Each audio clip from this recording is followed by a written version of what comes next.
영광과 찬양과 존귀를 우리 하나님께 올려드립니다. 우리의 찬양 기뻐 받으신 우리 하나님께서 이 시간 우리에게 말씀하여 주시옵소서. 우리는 연약하오니 오직 주님의 말씀만이 우리의 인도자가 되심을 믿습니다. 우리의 능력과 순전함이 되심을 믿습니다. 우리 성령 하나님, 말씀을 전할 때에, 그리고 말씀을 들을 때에, 그리고 말씀을 따라 믿음으로 행할 때에 우리의 인도자가 되어주시고 주님의 능력이, 주님의 영광이 나타나게 하여 주옵소서. 믿사옵고 예수님 이름으로 기도합니다. 아멘. 말씀은 마태복음 20장입니다. 마태복음 20장 14절에서 16절 말씀.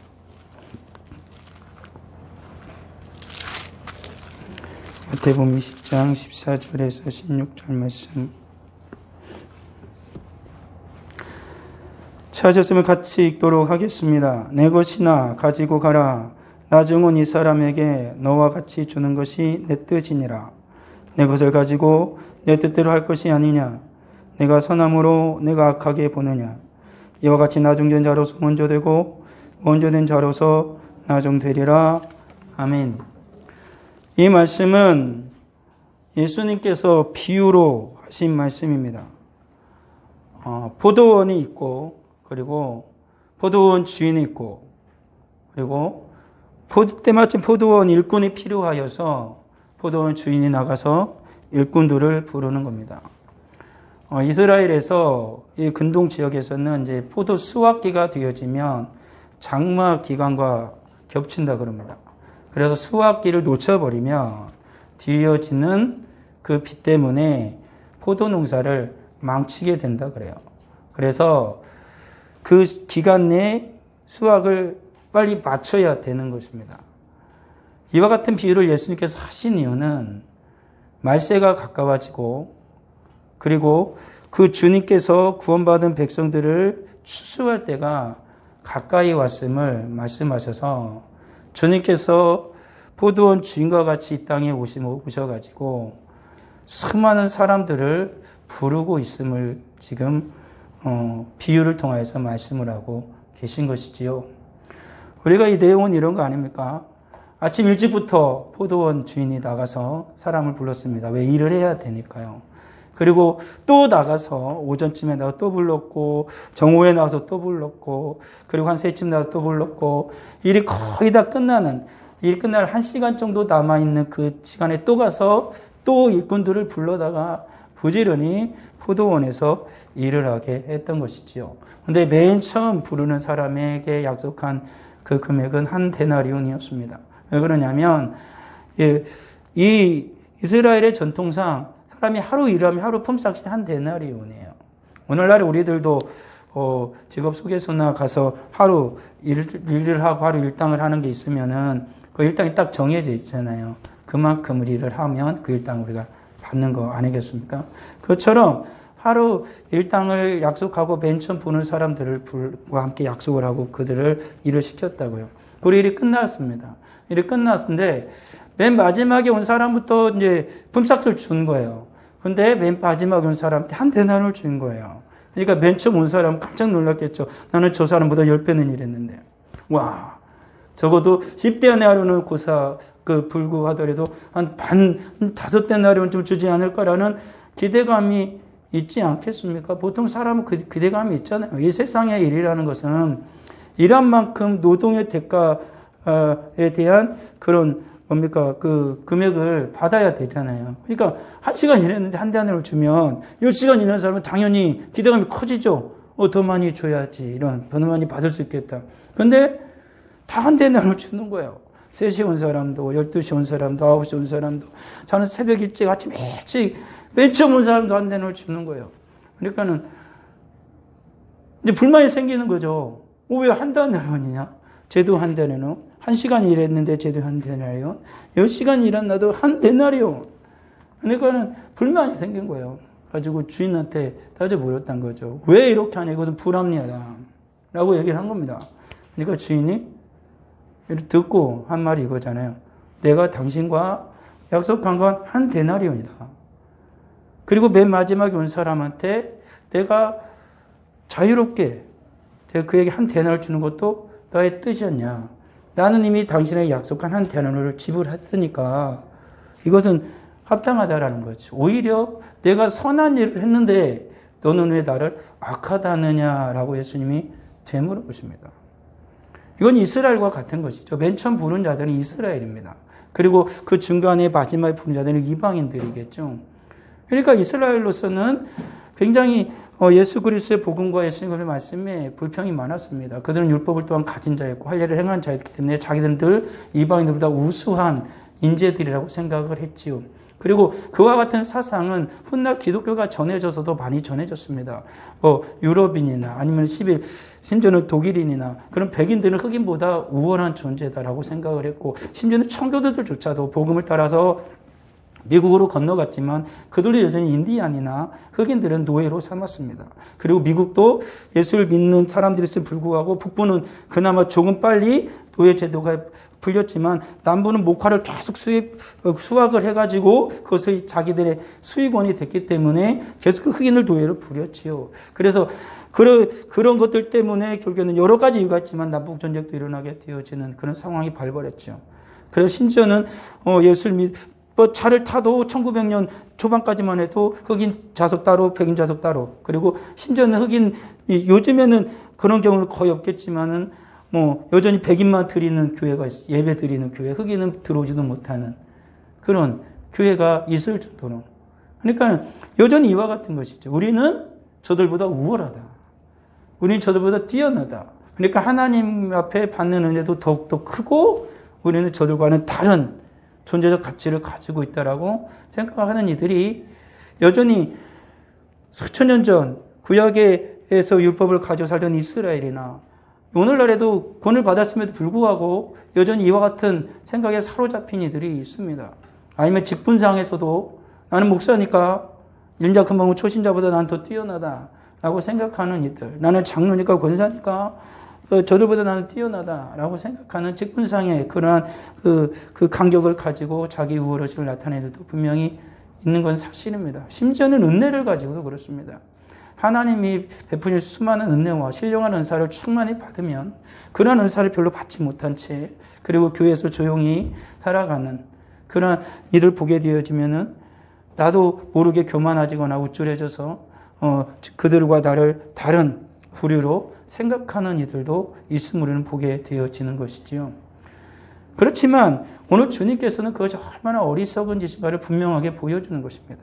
맨 마지막에 맨 끝자리에 앉은 자에게도 주님은 한 데나리온을 주듯이 주님께서는 이 세상에서 그 남북시대의 미국의 그 혈악한 상황 속에서 흑인의 가장 미천한 곳에서 노예의 아들로 태어나도 그가 예수를 믿으면 예수님은 그를 구원해 주십니다. 그가 미국의 대통령이 되어져서 백인으로서 가장 우두머리 윗자리에 앉았더라도 그가 예수를 믿으면 하나님 그를 구원해 주십니다. 구원에는 하나님께서 더욱더 귀하게, 더욱더 천하게 이런 게 없습니다. 모두 다 공평하게. 그건 철저하게 오늘 성경에 말한 것처럼 내가 당신과 약속한 대로. 그건 하나님의 약속이거든요. 하나님이 그냥 주신 겁니다. 그러니까 맨 처음 아침 일찍 와서 일하는 그 사람도 주인이 안 데려왔으면 이 사람은 일을 못하는 거예요. 정오에 온 사람도 주인이 안 데려왔으면 일을 못하는 거예요. 일이 끝나기 1시간 전에 데려온 사람도 이 주인이 안 데려왔으면 일을 못하는 거예요. 똑같은 거 아닙니까? 우리가 어떤 존재이든지 간에 지금 내가 어떤 상황과 환경에 있든지 간에 주님께서 나를 구원하지 않으셨더라면 우린 절대 이 자리에 앉아있을 수도 없고 구원을 받은 하나님의 백성으로서 살아갈 수도 없는 거예요. 이건 철저하게 우리 주님께서 우리에게 사랑을 베푸신 결과예요. 하나님의 선하신 그 마음. 여호와는 선하시고 그 인자하심이 영원하도다라고 성경에 말하고 있는 것처럼 주님의 선하심이 우리 가운데 충만해지는 거예요. 보시기에 좋았다라고 하는 하나님의 기쁨으로 말하면 우리를 때까지 그 선하심이 우리 가운데 그대로 나타나게 되어진 것이라는 것입니다. 이와 같이 우리 주님은 주님이 기뻐하는 자를 불러요. 어느 곳에 어느 위치에 있는지 주님은 다 불러요. 지금도 불러요. 이 나라의 복음이 전해지던 그때로부터 시작하여서 지금 한참 부흥을 경험하던 우리나라 대한민국의 시절을 그때에도, 그리고 코로나19 때문에 정말로 예배 나가기가, 그리고 공공사례 사람들과 함께 모이는 곳에 나가기가 힘들고 괴로워하는 이 시대에도 주님은 여전히 부르고 계세요. 그리고 주님께서는 아마도 이보다 더 열악하고 정말로 긴급한 상황 속에서도 주님이 오실 날이 가까워지고 임박해진 그 상황 속에서, 심지어는 하루 전이랄지라도, 심지어는 1시간 전이랄지라도 주님은 당신의 택하신 백성을 주님 부르실 거예요. 그리고 주님은 그를 반드시 하나님의 나라 천국에 들어가도록 주님은 인도하여 주실 것이다라는 사실입니다. 오늘 이곳에 모인 우린 모두 다 하나님의 부름을 받고 온 거예요. 주인이 나가서 일꾼을 불러온 것처럼 이 세상에서 정말 내가 무엇을 해야 될지, 어떻게 살아야 될지, 인생의 의미가 무엇인지 알지 못한 채 살아가는 우리들, 세상에 던져진 핏덩이와도 같은 우리들을 주님께서 부르신 거예요. 그리고 주님께서 안으셨고, 지금껏 주님이 기르셨고, 지금껏 주님이 우리를 먹이신 거예요. 이것은 철저하게 성경에서 무엇라고 말하냐면 하나님 우리를 사랑했기 때문이다 라고 성경은 말하고 있다라는 사랑이십니다. 있다라는 말씀입니다. 우리가 하나님 먼저 사랑한 것이 아니고 하나님 우리를 먼저 사랑했다라고 성경은 분명하게 말씀하고 있습니다. 요한이 그렇게 말하고 있는 거죠. 우리가 사랑하면 그가 먼저 우리를 사랑하셨습니다. 내가 하나님을 열렬히 사랑했기 때문에가 아니라 하나님이 나를 먼저 사랑하셨기 때문이다라는 것입니다. 그러게 내가 지금 하나님을 사랑할 수 있는 것도 지금 하나님께서 먼저 사랑하시고 지금 나를 계속 사랑하고 계시기 때문에 그 사랑이 내 속에 있음으로 말미암아 하나님을 사랑할 수 있는 은혜가 내 안에서 발동되어지는 거예요.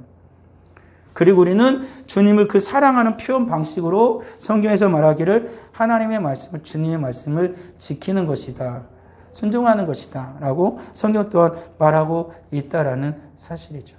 우리가 주님께 은혜를 받고 신앙생활하다 보면 이런 때가 있잖아요. 하나님께 너무 감사한 때가 있잖아요.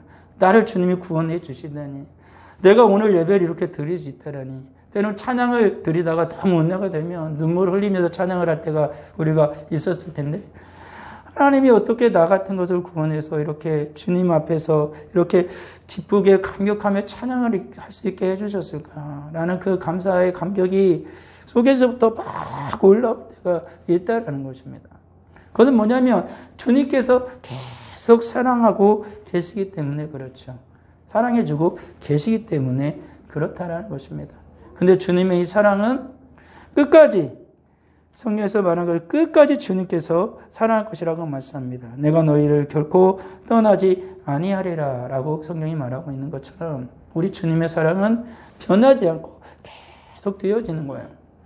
주님께서 마치 주인이 포도원의 일꾼을 불러다가 포도원에 딱 넣어놓은 다음에 성경에 보게 되어지면, 야, 너 왜 그렇게밖에 일을 못해? 너는 왜 일을 못하는 거야? 너는 일을 못했으니까 이것만 가져. 그게 아니고 처음부터 언제 왔든지 간에 일을 잘했든지 못했든지 간에 포도원 안에서 일을 했다는 이유 하나만으로 모든 것을 공평하게 나누었던 주님처럼 우리가 예수 그리스도께 우리를 부르시고 주님 앞에서 우리가 신앙생활을 하지 않겠습니까?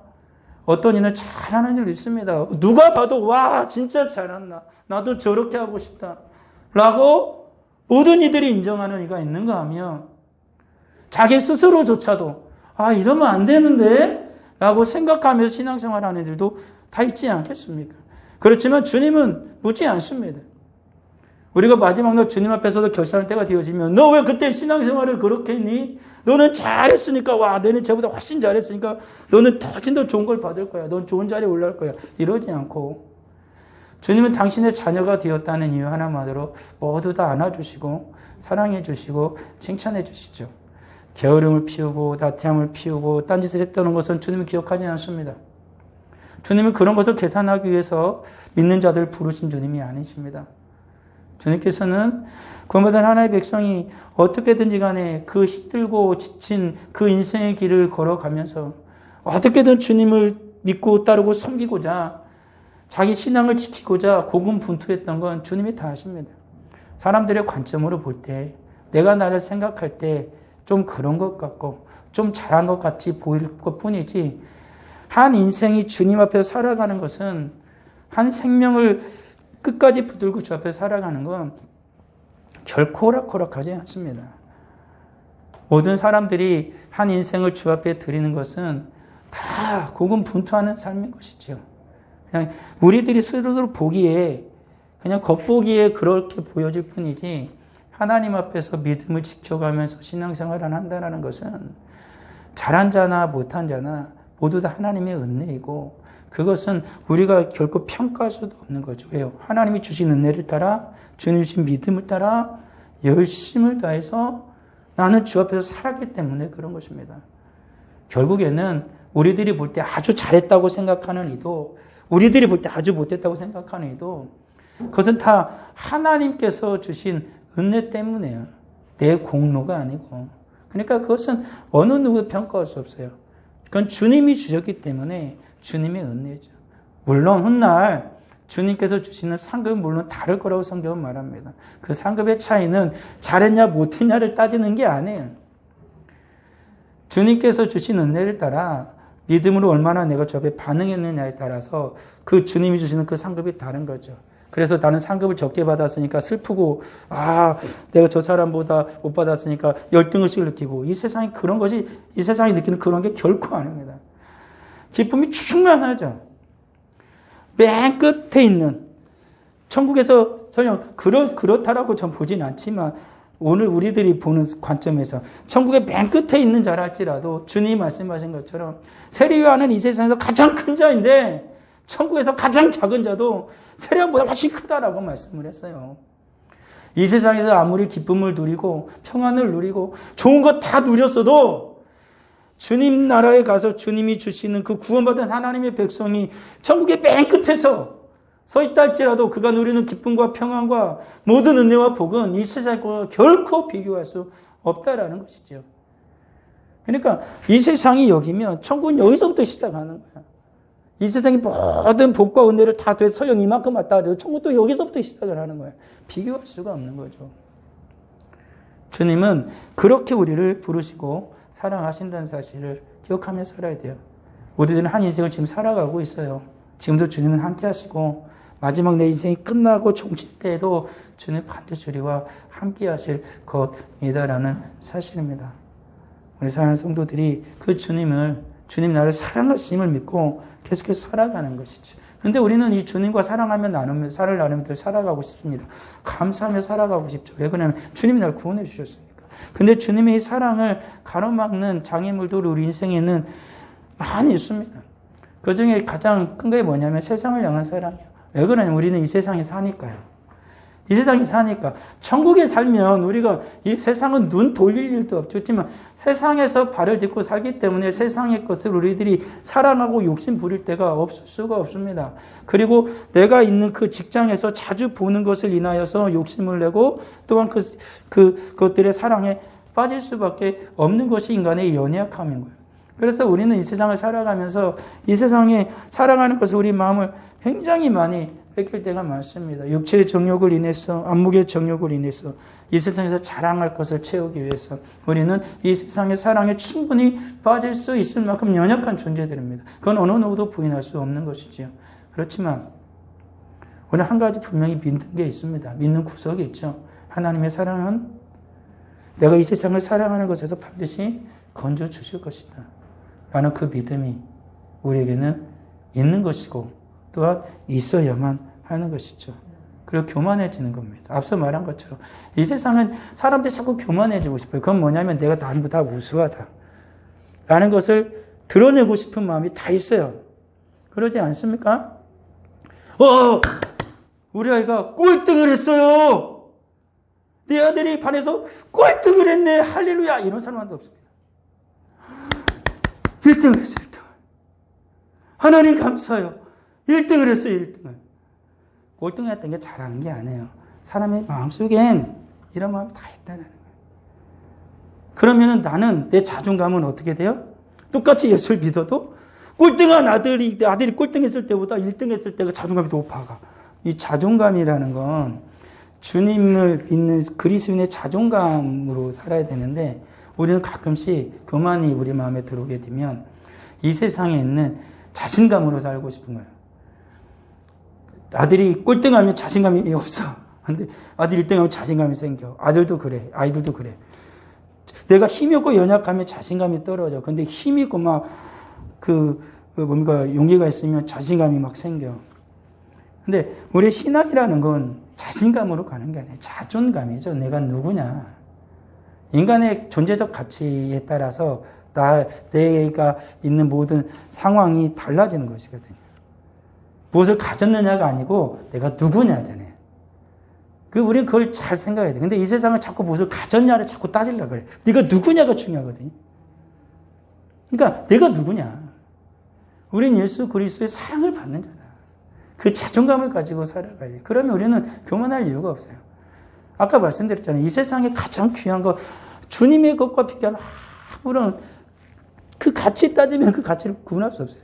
이 세상에 있는 아무리 커팅을 잘한 그런 반짝반짝 빛나는 이미테이션이 된 그런 커팅이 잘 된 보석이라 할지라도 그것은 그냥 유리예요, 유리. 그렇지만 진짜 다이아몬드, 좋은 다이아몬드.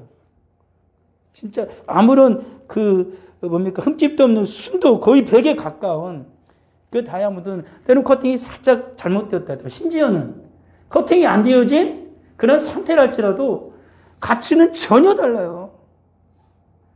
이게 존재적 가치인 거예요. 우리는 그런 존재적 가치를 가지고 살아가요. 우리가 예수를 믿으면서 코로나19 상황을 맞으면서 여러 가지 상황을 접했어요. 그렇다고 우리 존재가 바뀌는 건 아니라고요. 존재가. 우리는 주님 앞에 우리의 존재적 가치를 가지고 살아갈 때 우리는 교만하지 않아요. 나는 이런 상황 속에도 예배를 잘 드렸는데 그건 크게 중요하지 않아요. 말씀드렸잖아요. 한 인생이 하나님 앞에서 신앙의 믿음의 셈을 하면서 고군분투하며 살아가는 건 아무도 몰라요. 나와 주님만이 아는 비밀이에요. 어느 누구도 평가할 수도 없고 판단할 수도 없는 것이죠. 그리고 우리 가운데 찾아오는 욕심이죠. 가난하면 싫잖아요. 저도 가난한 건 싫어요. 사람은 자꾸 욕심을 부려요. 맛있는 게 있으면 하나라도 더 먹고 싶잖아요.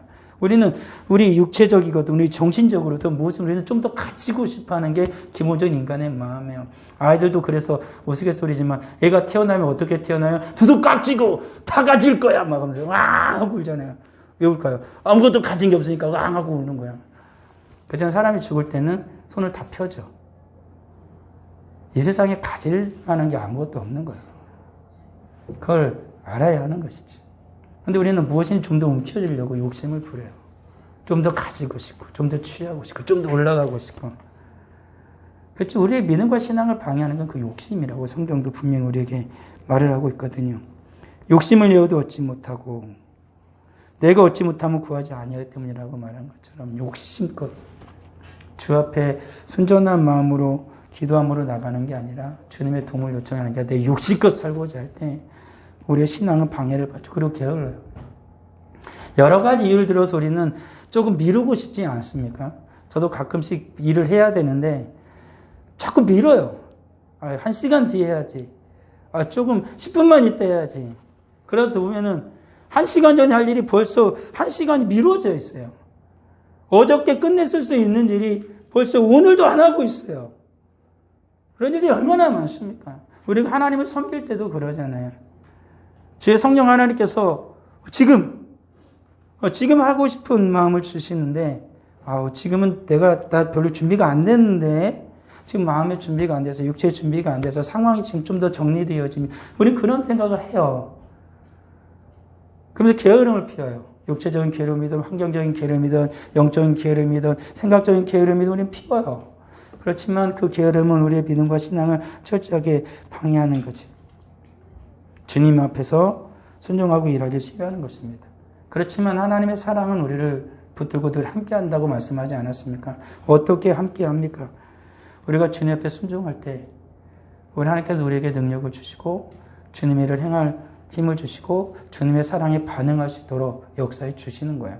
그러니까 이 순종이라는 것은 사랑을 받아서 순종할 수 있는 거고, 순종을 하면 주님의 사랑을 깨달아 알게 되어져요. 그리고 더욱더 주님 앞에서 성숙한 그리스도인이 되어지는 것은 이것은 성경의 원리고 우리도 그렇게 살아왔기 때문에 충분히 알아요. 내가 그냥 막 순종하고 싶은 마음이 막 일어나는 게 아니에요. 이 세상의 사람과의 관계 속에서 저 사람이 나한테 잘해주면 그 사람의 말을 잘 들어요. 그리고 그와 함께 같이 하죠. 근데 저 사람이 나한테 막 함부로 해. 그러면 하기 싫거든요. 그러니까 우리가 주님이 사랑을 많이 받았다라고 믿으면, 주님이 나를 많이 사랑했다 우리는 그렇게 깨달으면 주님의 말씀에 순종해요. 그 주의 말씀 따라 살아가죠. 근데 하지 못하고 힘들 때는 어떻게 합니까? 기도해요. 왜요? 하나님의 일을 하고 싶으니까. 이건 그렇게 주님의 일에 순종하는 이들의 공통적인 특징, 그 마음의 상태는 한 가지가 분명히 있어요. 그건 뭐냐면 내 힘으로는 안 된다. 내 힘으로는 안 된다. 애기가 아무리 자기가 모든 것이 똑똑하고 잘난 척 하더라도 언젠가는 엄마하고 부를 때 있잖아요. 아빠하고 부를 때 있잖아요. 앙하고 울 때가 있잖아요. 왜? 자기 힘으로 안 된대. 엄마 도와주세요. 아빠 도와주세요. 막 부르잖아요. 그런 것처럼 왜 그 아이는 그래요? 자기 힘으로 안 될 때는 분명히 누가 있다, 내 뒤에? 엄마가 있다, 아빠가 있다라는 걸 알기 때문에 그런 거 아니겠습니까? 우리가 신앙생활하며 주님의 이름으로 순종하며 살아갈 때 우리는 연약해서 못하는 것이 너무나 많아요. 지천에 깔려있죠. 하고 싶은데, 어떻게 해드리고 싶은데, 그때 우리 주님의 사랑을 경험한 우리들은 하나님께 기도하죠. 하나님, 하고 싶습니다. 근데 내게 힘과 능력이 없습니다. 주님, 마음에는 원이 있는데 정말 육신이 약합니다. 생활과 환경이 받쳐주지 않습니다. 어떻게 합니까? 내 마음이 자꾸 움츠려듭니다. 주님, 어떻게 합니까? 하나님 앞에 기도하죠. 성도에게 가장 강력한 무기는 그래서 기도인 거예요. 뭐 여러 가지가 있지만 가장 강력한 무기는 기도죠. 하나님께 기도하는 것. 주님의 말씀을 의지하여 하나님께 기도하는 것. 그것이라는 것입니다. 이렇게 우리는 주님께 주시는, 나에게 주신 그 일을 감당하며 살아가요.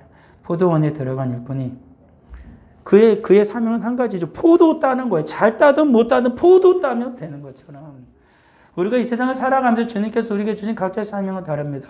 구체적인 하나의 사명은 예수 그리스도의 복음을 전하는 것. 그것은 뭐 말할 필요도 없습니다. 내가 입을 벌려서 예수 그리스도의 복음을 전하든, 아니면 살아가면서 주님의 살아계심을 그들에게 어떻게든 나타내면서 빛으로서의 삶을 생활하면서 그들에게 복음을 증거하든, 어떤 형태로든 예수 그리스도의 복음을 증거하는 것이 모든 성도들의 공통의 사명입니다. 그렇지만 내가 살아가는 이 직장, 가정에 사는 일들, 그 모든 것 또한 주님이 주신 구체적인 사명이라는 사실을 잊어서는 안 되는 것이죠. 어떤 사람은 자녀 교육을 정말 잘하는 부모가 있습니다. 막 어렸을부터 철저하게 막 아주 뱃속에 있을 때부터 막 철저하게 막 순서에 따라서 교육을 잘 시켜서 누가 봐도 와, 저 엄마는 정말 대단하다. 아이를 어떻게 저렇게 막 열심을 다해서 키울까? 정말 환경이 넉넉하지도 않은데 그런 이가 있는가 하면, 어떤 그런 걸 잘 못하는 사람이 있습니다. 뱃속에 아이가 있을 때도 태교도 잘 못해요. 낳았는데 아기를 뭐 키우고 전매견도 잘 못하고 막 도움을 막 요청하고, 아기가 막 학교에 가고 막 자라는 애도 잘 못하는 이도 역시 있지 않겠습니까? 그렇지만 똑같은 한 가지는 이거잖아요. 둘 다 엄마예요, 엄마. 둘 다 엄마예요. 둘 다 엄마 일을 한 거예요. 우리가 신앙생활을 하면서 그런 거예요. 주님의 은혜로 말미암아 잘하는 일이 있는가 하면 어떤 이는 그 일에는 서툰이들이 있어요. 근데 애기 기운이 서툰데 살림은 잘해. 음식을 딱 하면은 너무 만족스러운 음식을 딱 만들어내. 근데 애기는 잘 키우는데 음식을 못해. 그지만 똑같이 식사 준비해서 주는 거잖아요. 우리 주 앞에서 순종하고 사명을 감당하며 사는 우리 삶도 그래요. 똑같이 다 A만 잘할 수는 없어요. 어떤 이는 A를 잘하는데 B를 못할 수 있어요. 어떤 이는 C를 못하는데 B를 잘할 수가 있어요. 주님이 주신 사명은 다 달라요. 그러기에 우리는 주님이 주신 내 그 환경 속에서, 상황 속에서 주 앞에 기도하면서 순종으로 열심히 하면 돼요. 그럴 때 주님께서 영광을 받으시는 거죠. 그리고 말한 것처럼 또 한 가지 이렇게 꼭 있을 건 뭐냐면 감사라는 거예요. 포도원 주인이 맨 처음 그들 불렀을 때 얼마나 감사했겠어. 와, 놀고 먹고 아무것도 일이 없을 줄 알았는데 일을 하게 됐다. 감사하잖아요. 우리를 예수님 불렀을 때 얼마나 감사합니까? 우리를 틈탄 게 얼마나 감사합니까? 근데 그 감사를 잊어버릴 때가 있잖아요. 아, 힘들다. 왜 주님은 나를 왜 이렇게 힘들게 하는 거야? 인생이 왜 이렇게 힘든 거야? 예수 믿는 게 이렇게 힘든 거였어? 사실 안 믿었으면 내 인생은 더 꼬였을 것입니다. 그리고 정말 예수를 안 믿었으면 이 험악하고 악한 세상에서 소망 없이 살다가 정말 진정한 소망이 다 끊어져 버리는 지옥 구덩이에 던져지지 않겠습니까? 근데 하나님 우리를 사랑하셔서 힘들고 지칠 때 의지할 리 없을 때 우리 하나님 우리를 기도하게 하시잖아요. 엄마도 안 도와줘. 아빠도 못 도와줘. 눈물만 흐르네. 눈물 한없이 흘리고 있을 때 누군가 내 눈물을 닦아주죠. 그게 주님의 손이라는 거죠. 우리는 그렇게 살아가요. 주님 앞에 감사하지 않을 수가 없는 것이죠. 제가 요즘에 다니엘 2021 다니엘 기도의 거를 이렇게 시간 날 때마다 봅니다. 근데 누군지 갑자기 기억이 안 나는데 어떤 분이 간증을 하더라고요. 모든 삶의 신앙의 인생의 원동력은 하나다. 그분의 표현이에요. 그건 감사하는 것이었다. 감사할 수 없는 상황에도 감사하는 것이었다. 근데 성경도 그래요. 항상 기뻐하라, 쉬지 말고 기도하라, 범사에 감사하라. 모든 일에 감사하는 것. 감사가 자기가 살아가고 하나님의 은혜를 받는, 응답받는 원동력이었다. 라고 말을 하고 있는 것이지. 우리는 감사할 수 없을 것 같은 때 감사하는 게 그리스도인 아니겠습니까? 이렇게 우리는 이 속에서 주님의 사랑을 깨닫게 되고 주님을 더욱더 사랑할 수 있는 존재들이 되어지는 거죠. 우리는 하나님을 사랑해야 됩니다. 내가 지금 형 상황 속에서 더 가지면 좋겠지요. 그렇지만 훨씬 더 좋은 건 뭐냐면 지금 받은 걸로 족한 줄 알고 감사하는 겁니다. 그럼 하나님의 사랑에서 떨어지지 않고 오히려 더욱더 커지죠. 그러면 얼마를 가졌든지 나는 내 존재로부터 감사를 하기 때문에 주님은 더 주실 수도 있고 여기서 좀 더 뒤로 물러설 수도 있지 않겠습니까? 바닥인 줄 알았는데 더 밑으로 쳐서 바닥을 칠 수도 있겠죠. 그렇지만 그도 내 존재는 바뀌는 건 아니에요. 하나님 여전히 날 사랑하시죠. 그리고 하나님께서는 내가 고통받는 거 원하지 않아요. 어려워하는 거 원하지 않습니다. 하나님은 감사하기 원하고 평안하기 원하고 행복하기 원하세요. 하나님 그걸 주고 싶어 하시죠. 주시기 싫어하는 분이 결코 아니에요. 어떤 부모가 내 자식 못됐으면 좋겠어. 저건 맨날 눈물 흘려야 돼. 저건 맨날 고통을 받아야 돼. 그런 부모가 어디 있겠습니까? 하물며 우리 하나님이에요.